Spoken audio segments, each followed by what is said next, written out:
Kay lami man ikaon og pasayan, so magluto ta og Cajun garlic shrimp.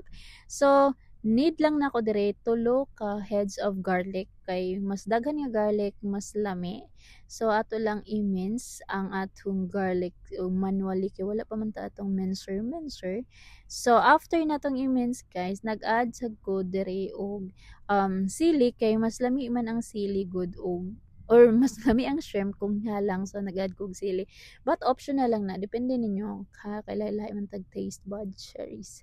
So ako lang silang gi-cut into small pieces para mas mo effect ang iyang halang and tara! Mao na ang atong lamas. And then pag painit lang ko og pan kana igo ra gud mawala ng water sa iya sa pan, then i-add na nato ang atong shrimp kay para or nag-add sa gud diri og Sprite kay para pa mapabukalan nato kay mas lami man gud kung Sprite ang atong ipabukal sa shrimp kay motuhok bitaw ang lasa. So ato lang siya takban para mobukal. And pag nagbukal na ang pasayan nato, ato na lang atong i-set aside ang atong pasayan bahalag luto na or dili pa kayo kay ato pa man ang lutoon og balik and i-set aside sad nato ang atong Sprite nga pinabukalan kay later ato sa nang i-add para sa sauce kay para mas malami pa ang atong sauce sa nga Cajun.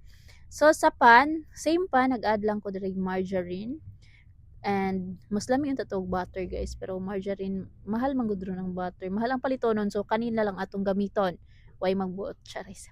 So after ma-melt ang atong margarine nag-add ko diri atong minced garlic and then ato lang siyang karawon para maluto siya. And kung humot na gani ang garlic guys, pwede namong mag-add sa sili para motuhok ang kahalang ana. So nice kayo ang color sa ato ang charis garlic.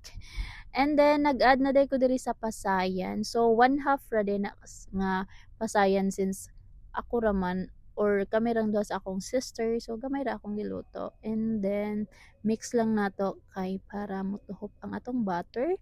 And then gi-add na sad nako diri ang katong Sprite nga pinabukalan nato ganiha.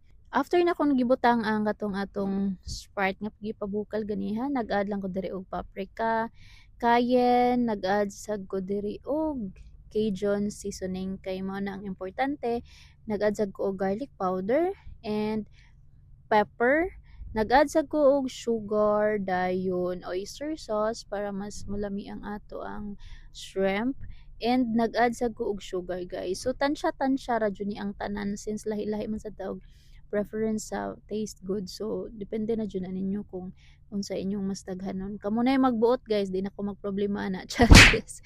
Anyways, so after na ko ma-mix ang tanan, so ako na lang gipabukalan sad og balik para manuot-nuot ang ating lasa. Cheers. So after nagpabukal ko, nag-add lang ko half sa lemon. And guys, after ninyong mag-add og ganang lemon, ayon ninyo sa siya karawa, pabukali lang siya. And then human na, dali ra kayo lutoon. So ato lang siyang i-transfer sa atong big bowl.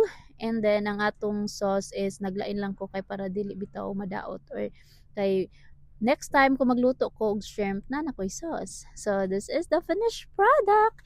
Bye!